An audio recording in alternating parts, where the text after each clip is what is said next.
On se met debout avec les attelles, t'es prête? 1, 2, 3. Oh, la grande fille. Quelques pas hésitants, Je t'aide. un bond de géant pour Amy et sa maman. La fillette de 5 ans souffre d'une amyotrophie spinale, une maladie génétique qui touche ses nerfs moteurs et atrophie ses muscles. Mais depuis 2 ans et demi, elle suit un traitement qui bloque l'évolution de l'affection. Aujourd'hui, Amy marche, un progrès inimaginable il y a quelques années. Le fait qu'elle puisse le faire maintenant, c'est une grosse victoire pour elle et pour moi aussi, du coup, en tant que sa maman. Hein? T'es fière aussi, toi? Oui. Car son état a bien évolué.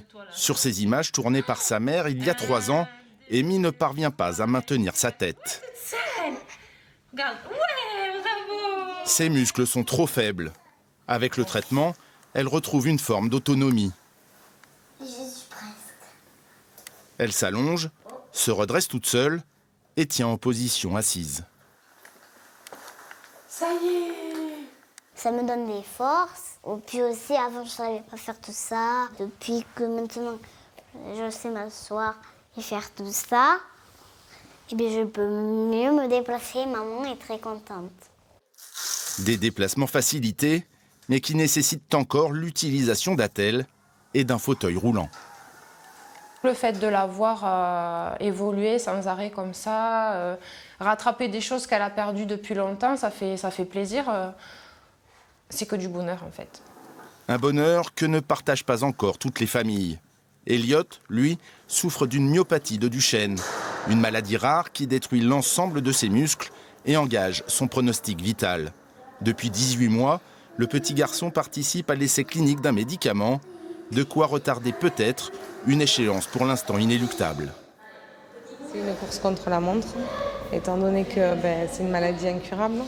Aujourd'hui, petit à petit, il perd la marche, ça va atteindre ses muscles respiratoires et au final, c'est le cœur qui est touché.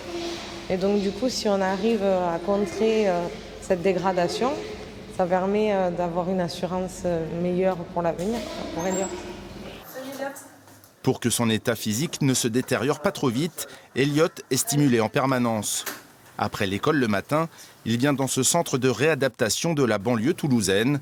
Ici, il est pris en charge par différents spécialistes. Objectif, préserver son autonomie le plus longtemps possible. Ça va être les déplacements, ça va être l'autonomie habillage, ça va être à l'école être bien installé pour pouvoir être pleinement disponible pour les apprentissages. Ça touche vraiment tout le quotidien du lever au coucher. La science avance, mais le chemin à parcourir est encore long. 8 médicaments de thérapie génique sont d'ores et déjà sur le marché. D'autres, plus nombreux, sont en voie d'homologation. Mais il existe plus de 6000 maladies génétiques répertoriées dans le monde.